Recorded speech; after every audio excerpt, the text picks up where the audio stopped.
let's just jump right into that. You've played a game that a lot of people want to play. It's not out for a month, and it feels like it's been coming out for it got delayed twice, so...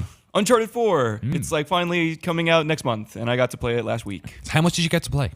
I only got to play one mission, so it was like 20, 25 minutes worth of gameplay. Cool.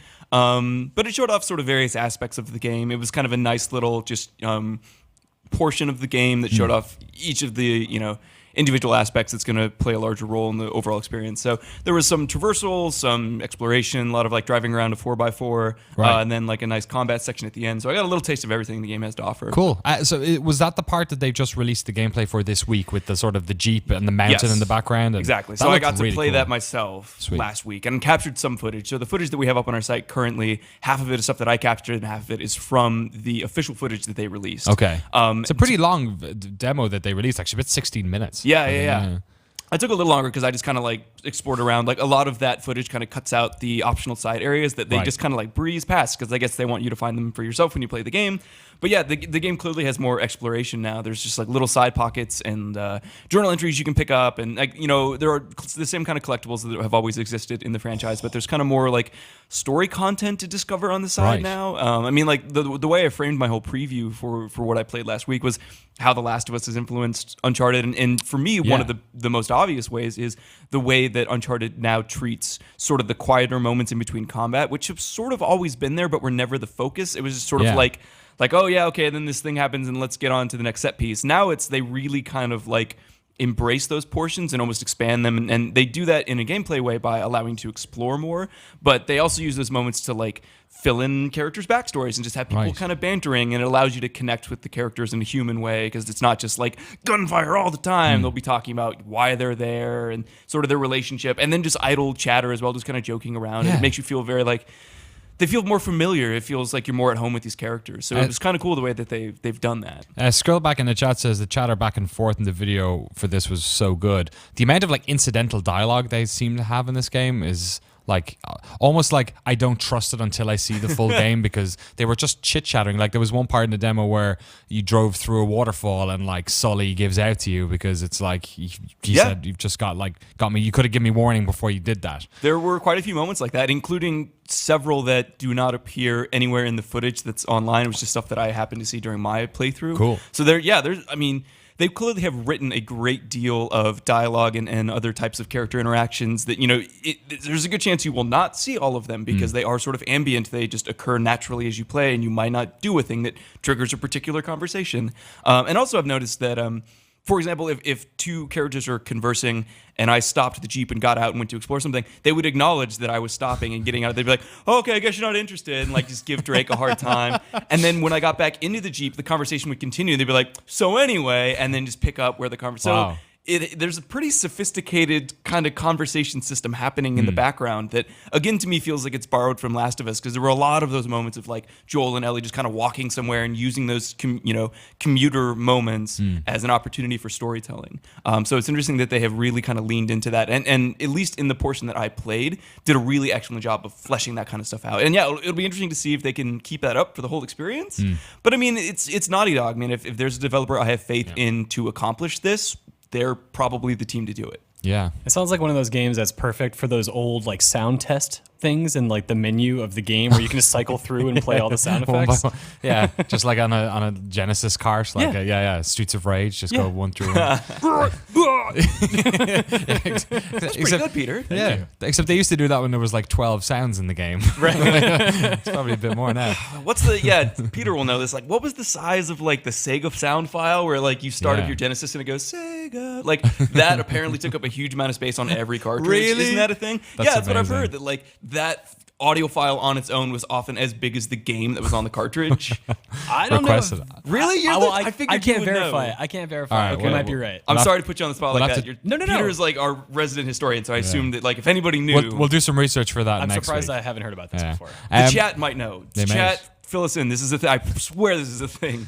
We should fill them in on Uncharted, though, more importantly. I want to ask another question about this, which is, I guess, like you talk about your Last of Us sort of, comparison, which is, it's a sort of an easy comparison to make because that's what they just made. Yeah, it's their most recent game. And also, was there sort of like a tonal shift from what we've seen in the Uncharted series, which are games where you're basically killing loads and loads and loads of people. And one of the things in The Last of Us, which they tried to like delicately balance, was, how horrible it is that Joel has to murder and Ellie have to murder all these people, it's like a different balancing act that like some games have done worse than others. Like Bioshock Infinite was one of those games that just felt like two different games with the story and the combat. Like, is there an element of that in here where like they're fleshing out these characters and they're having this lovely little road trip and then they're again murdering like 15, 20 people at a base? There's definitely still a disconnect, as there is in many shooters where you're, killing an inordinate number of people. I think that was part of what allowed it to feel kind of realistic in The Last of Us. The number of enemies you were killing was substantially lower. So in addition to going out of their way to justify, like, here's why you have, like, you're fighting for survival. Like, you really, like, they will murder you. You have to kill them. And, like, it really, enforces that idea. But also there were fewer people to kill, so it felt believable. Uncharted, still killing a ton of dudes. Like the combat section at the end, there were at least a dozen guys that you just kind of gun down, and then Drake is immediately all like quippy and happy again. So there is a disconnect, but that's always been there. And I feel like that's true of a lot of shooters.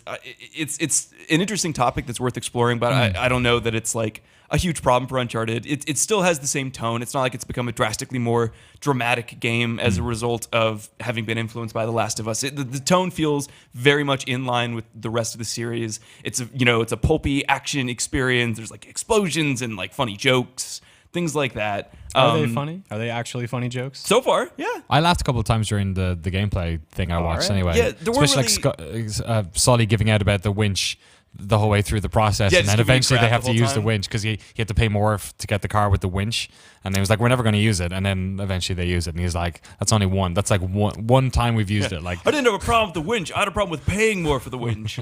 Yes, there's nothing that's like laugh out loud hilarious because it's really not that kind of game, but it's the kind of stuff that like makes you relate to the characters, you kind of smile, and there's this sense of camaraderie among them that at least it won me over, at least, and in the same way that previous Uncharted games have. Yeah. It looks gorgeous too. It is a very good looking game. Yes. I don't know that it's like it's the best looking game of all time, but it's the step up from Uncharted 3, which obviously was a PlayStation 3 game.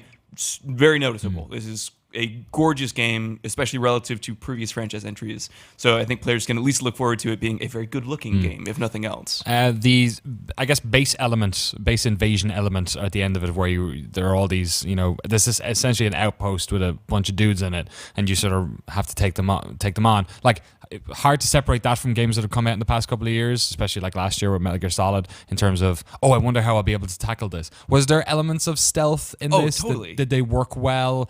Like, once you're seen, is it just like everyone knows you're there? Like, how does it work? Yeah, it is basically like once you've been detected, like that's it. Like all hell breaks loose. There's nothing you can do about it. You're now in a firefight. But yeah, there are total Metal Gear vibes to the way that combat works now. It's not drastically different from the way that it worked in previous entries, but now there is an extra layer of stealth on top that's basically optional. If you want to just charge in, you can go ahead and drive your 4x4 straight into battle and like not care. But there are now tools that players can utilize to sort of plan their attack a little more or thoroughly, or like find a way to give themselves the upper hand. So like, just to give you a quick overview, there are now there's indicators above enemies' heads that let you know if they've noticed you. It'll start to fill up if you're sort of in their sight line. And once it turns yellow, they'll start searching for you actively in a sort of Assassin's Creed kind of way. Once they spot you, then that's when combat starts. But if they're just sort of yellow and they're kind of suspicious, you can still like hide, or you can stealth take them out before they notify everybody else that, hey, Drake's here, let's go kill him and stuff. So you do have the option to take a more stealthy approach this time. Again, you don't have to, but it's kind of cool that they have at least equipped players who want to play that way with the tools to do it.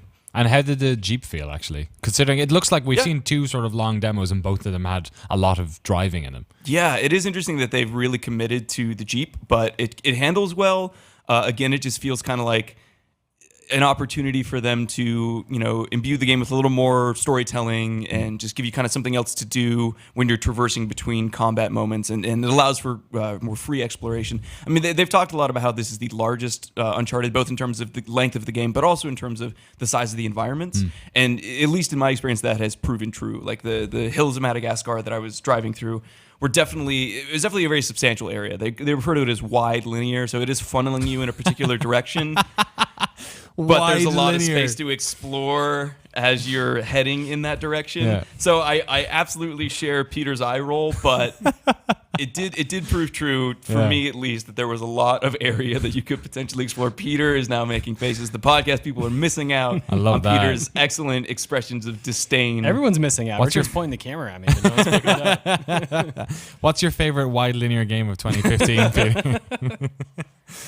I don't know. It's not Quantum Break. It's not Quantum Break, yeah. Oh, yeah. We'll get to that, actually, in a little bit. Final thoughts, I guess, on it, Scott? It's coming out May 10th on the PlayStation 4. Yeah, it's finally happening. I guess the last thing I'll say is that I also got a chance to interview Neil Druckmann, who is both the director, creative lead on Last of Us and the creative director on Uncharted 4. And just talking to him gives me a lot of faith in the game. I really like his very thoughtful approach to making games. He very much has a storyteller's mind, and for me that's really important. I know a lot of gamers don't really care about story. They will skip cutscenes and whatever, but I really like feeling like the gameplay has a purpose, or like I know what I'm doing and I have an incentive, or being like, hey, flip the power switches and restore power to the gate is not nearly as exciting as, hey, this character that you care about and are invested in is going to die unless you do something, go do it. That to me makes a game much more enjoyable. So his approach very much seems to cater to that type of game. And so, yeah, just having an opportunity to talk to him about all that stuff give me a lot of faith in the project. And, yeah, just like where his head's at. Awesome. So people should definitely go check out that interview if they haven't already. It's up on the site. Thank you so much, Scott. Are you laughing about wide linear again? No, he likes where his head's at. And I was like, on top of his shoulders? That's just because you've been playing virtual reality for the past week, and your head has been separated from the top of your shoulders. For all I know, yeah. So much. It is a funny phrase, though. You're not wrong. Thanks so much for coming on and telling us all about it. That's good. It sounds like... I was kind of wondering if there might be some like red flags waved with this one, because like it's like well trodden ground now for the series, but it sounds like it's interesting. In talking to the developers, though, I talked to other developers besides Neil Druckmann as well, but they seem fully aware that this is the fourth installment and we needed to like do something different and kind of go bigger and really give this series the send off it deserves. Yeah. So they're aware of the fact that we've done this before and we got to do something different. So again, I think that's kind of where the storytelling and the exploration are coming from. That it just adds another dimension to the game that was always kind of present but was never fully explored. So yeah, everything I've seen of the game gives me faith that it will be a worthwhile experience. I'm not saying, guaranteed 10 out of 10, but at this point, there were no real red flags. There's no reason to believe that it's going to be like a total mess or anything like that. So, yeah, I'm fingers crossed that it all works out. Sweet. All right.